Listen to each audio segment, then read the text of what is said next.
Hey guys, Political Junkie 2414 here, and welcome back to another video. I hope you all are having a great day, and today we are on, this is the second day of the Republican National Convention. I am recording this video on July 16th, and yesterday, as the convention was opening up, we found out who Donald Trump's new running mate would be for the 2024 election, and it turned out that it was Senator JD Vance of Ohio, who was one of the finalists for the VP spot, along with Governor Doug Burgum of North Dakota and Florida Senator Marco Rubio. But in the end, Trump picked Vance, and I was on the Burgum train for a while, but in the last couple of days, I kind of came to realize that it seemed likely that Trump would pick Vance, and those reasons we'll get into. And I'll talk about why I don't really think that this is a wise choice for Trump electability wise. I don't think that JD Vance was a good choice for the general election.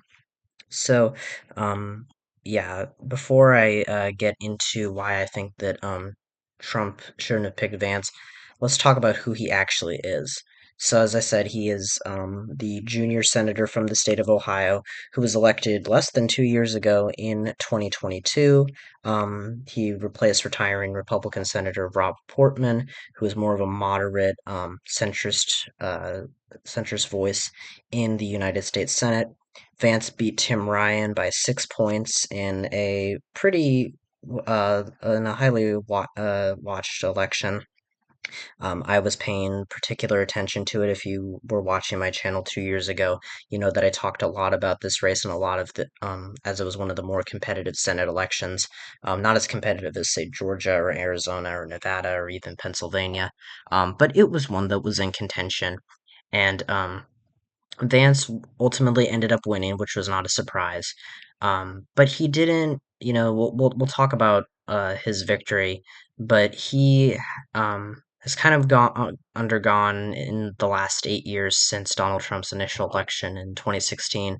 He's undergone a massive political change, or his politics have changed tremendously. Just 8 years ago, Vance wrote a New York Times bestseller named Hillbilly Elegy, which talked about his life story growing up poor in Ohio.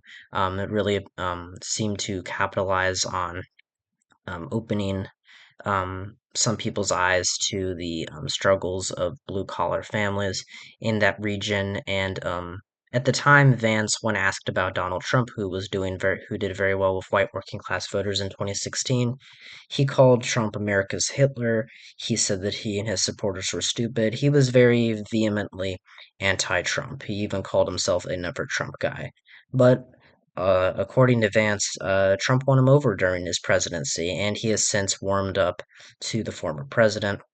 He has defended Trump. He's defended Trump at every turn, since he ran for Senate and captured Trump's endorsement, which helped propel him to victory in a very crowded primary. This is the same primary to replace Portman. And he ended up beating out Josh Mandel, who was long seen as the front runner, until Vance started gaining momentum, and eventually the Trump endorsement came, and there he went. Or sorry, and then he won. So Vance was basically, once he won the Republican primary, he had got into the general election. Now, Ohio in the last 8 or so years has been has moved swiftly to the right. If you look back at years like 2008 or even earlier in the 2000s, going back to basically 1960, Ohio has been a bellwether state for the presidential election, and it has been a very closely watched state politically.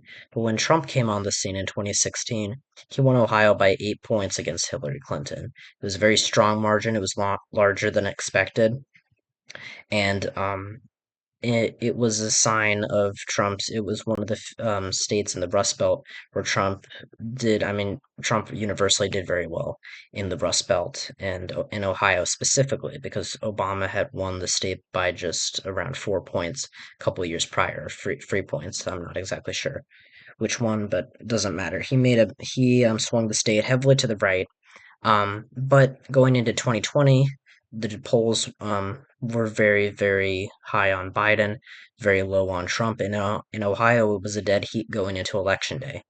And while in almost every state underperformed his polling expectations, Ohio was a state where he, despite winning the election, failed to carry it, and Trump won it by basically the same margin as he did 2 years prior, or 4 years prior, excuse me. And you can see he won ancestrally Democratic counties like Mahoning, which he had lost in 2020.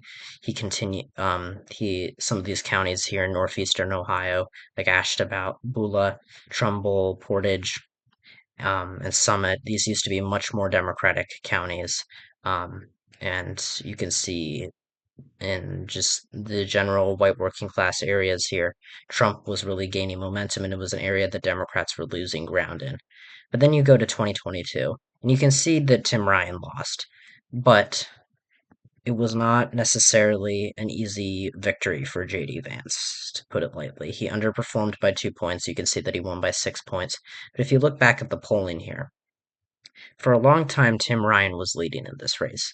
Now, there were a lot of undecided voters initially. A lot of the sources of these polls had to be considered.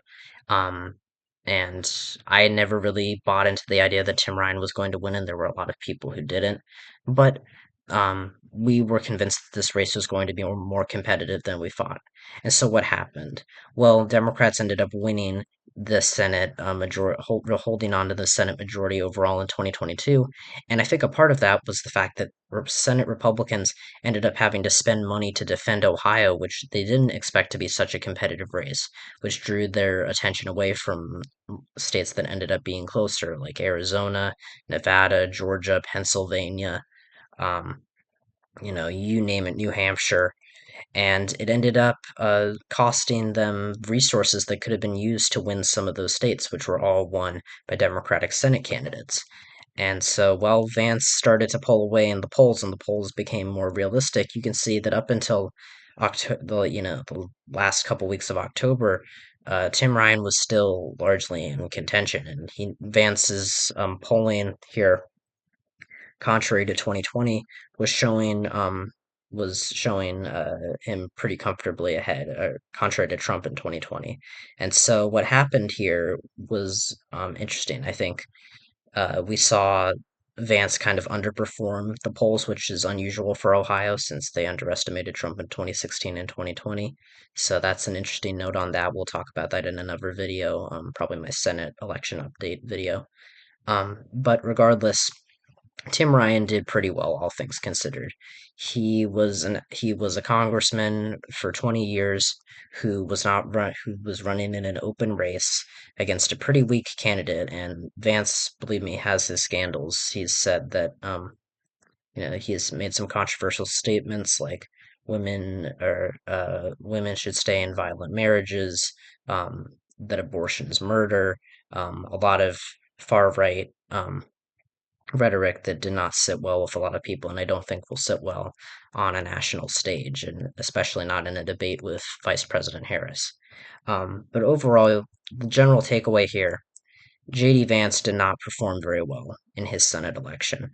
Now, he was luckier than a lot of other Senate candidates that got pushed over the primary finish line by Trump, but I think that that was more so because of the state that he was running in than it was himself as a candidate. Because while he had become a very Trumpian figure, Trump-like figure in the Republican Party, which was a stark contrast to where he was just 6 years prior to this election. Um, he certainly did not, he did not do as well as Trump, and I think that there's a reason for that. I think you can never really out Trump, even when you're running on his agenda. And so while in his roughly 2 years in the Senate, Vance has been one of the most conservative senators in the Republican conference, and he's opposed Ukraine aid. He's opposed the bipartisan appropriations bills. Um, he was one of the first Republican senators to endorse Donald Trump's 2024 campaign. Um, which took a lot, and in some cases, some of our Senate Republicans took a very long time to come around to Trump. Some of them waiting until the winter of this year. But Vance was one of the first ones, and he has not. He's generally a pretty conservative figure. He's been adamant in pushing Republican leadership in the Senate to the right, which there'll be a bigger debate about in after the 2024 election when the Republican senators have to pick Mitch McConnell's replacement uh, for minor or for Republican leader. But either way, I'm ranting. What do I think? How do I think JD Vance helps Trump on the ticket? Well, I think a couple of positives for him is the fact that he is a younger candidate. If he was elected to higher office, he would be or to the vice presidency, he would be, I think I've seen competing statistics about it or statements about it. I think some news articles I've read have said like he would be the youngest vice president. Some have said he'd be the third youngest vice president, but he's going to be 40 in just a couple of weeks. And he definitely balances out Trump's age on the ticket, even though Trump isn't really the one suffering in the election in the campaign on the campaign trail for his age. That's mostly Biden. Um, but he certainly brings a sense of youth vigor. But I think that his inexperience is a major issue. I think that the fact that he was such a strong critic of Trump not so long ago will be used by Democrats against him. Also, Democrats will and have already begun to attack Vance for basically saying he would be an enabler. If you look at this quote you look at this quote from Biden's reelection, the chair of Biden's reelection campaign. Vance will do what Mike Pence wouldn't on January 6th, bend over backwards to enable Trump and his extreme MAGA agenda, even if it means breaking the law, and no matter the harm to the American people. And I think that Vance being seen as a Trump loyalist, some voters in the middle who are very upset about January 6th and are concerned about Trump as a threat to democracy, but who may still be on the fence about voting for Biden because they have concerns about his age, about the economy, etc. The small group of voters who will decide this election who are really on the fence about either candidate. I think that Vance will push a lot of them away from Trump because he has said some strong things. He is seen as a loyalist, as I've said to Trump. The thing that Trump needed to do in finding a running mate, he should have picked someone who would have been a palate cleanser, kind of like how Mike Pence represented the older, more traditional wing of the Republican Party. And I think that that helped unite the party going into the 2016 election when Trump did not have nearly as strong of a grip on the party as he did 4 years ago, let alone today. And so JD Vance, I think, just seems like a choice that really doesn't help.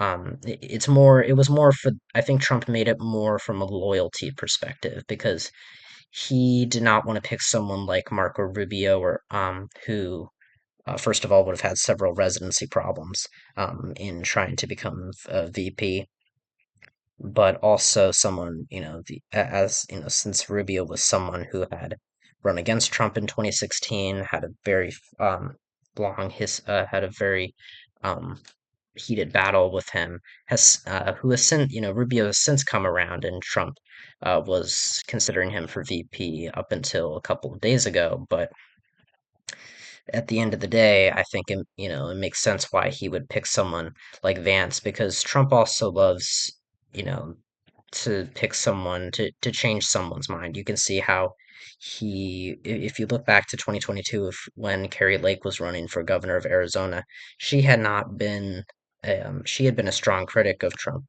previously. She used to be a Democrat, actually, but then when she ran for governor, she completely changed her tune. She got behind Trump, and Trump really embraces when he can change someone's mind and can really bring someone over to his side.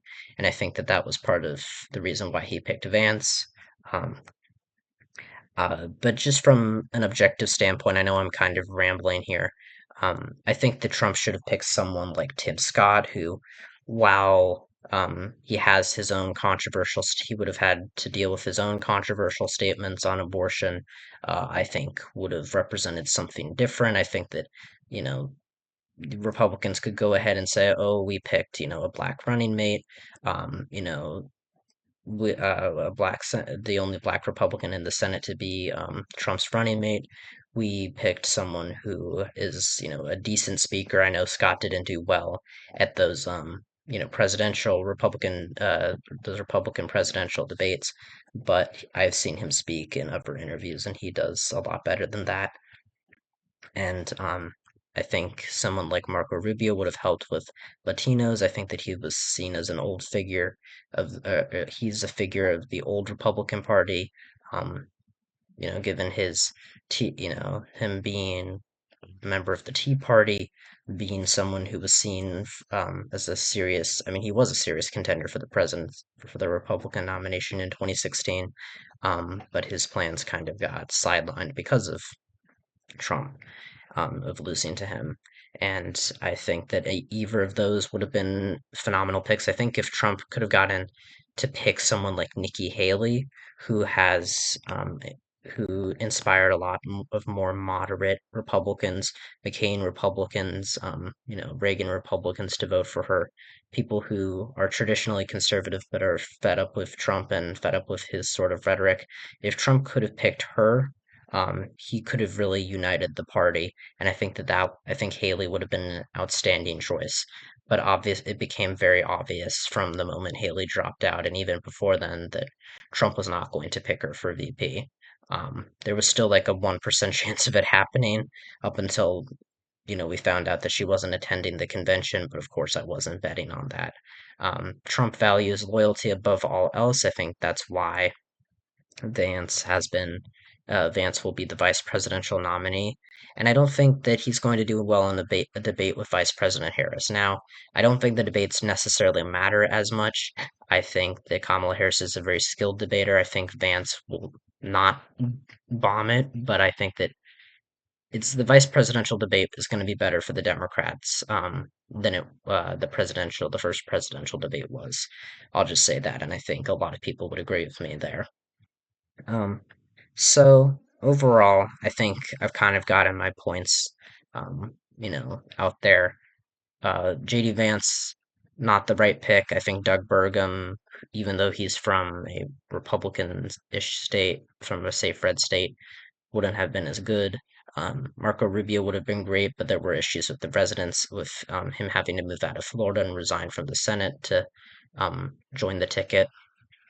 And I guess Tim Scott just might be, for whatever reason, maybe because he ran against Trump in the primary last year, he was not considered, or he wasn't. I mean, he was considered, but he wasn't the ultimate choice. Um, Vance may not hurt Trump. I don't think Vance is a serious liability to um, Trump's campaign, but I think that he is a weak choice. I think that I think a lot of pundits see that. I'm kind of, I'm trying to say thing, I'm trying to get my thoughts out there. I'm having a moment right now, but I think a lot of people agree that Vance does not really bring anything other than youth and vigor, which is important in messaging to the campaign. I think that he is could potentially help Trump in some of the swing states in the Midwest and the Rust Belt, seen as though he's from Ohio, but again, his performance in 2022 suggests otherwise.